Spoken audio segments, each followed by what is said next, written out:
Со причини сум застанал за еден процес и до ден денеска стојам на тоа стојалиште како најбрз начин да го подобриме правосудството во државата, а тоа е распуштање со право на реизбор. Тоа беше нашиот став.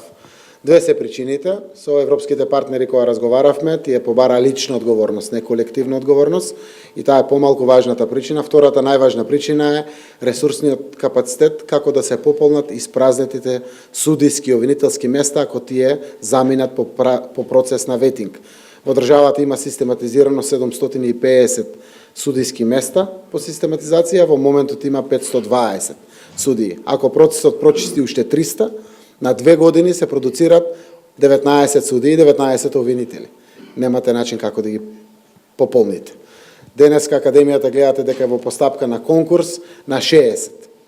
Правиме напори тие 60, ако може да станат 120, но немат ни капацитети, ниту имат собствена зграда, ниту каде што треба да се прават обуките.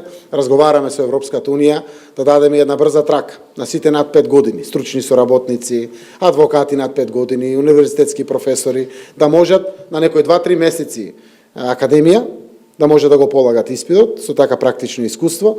Тука е отворена темата. Јас сум не само за ветинг во правосудството, ветинг многу транспарентен, каде што дефинитивно ќе направи прочистување, а секако ќе поставиме нормативи во државата.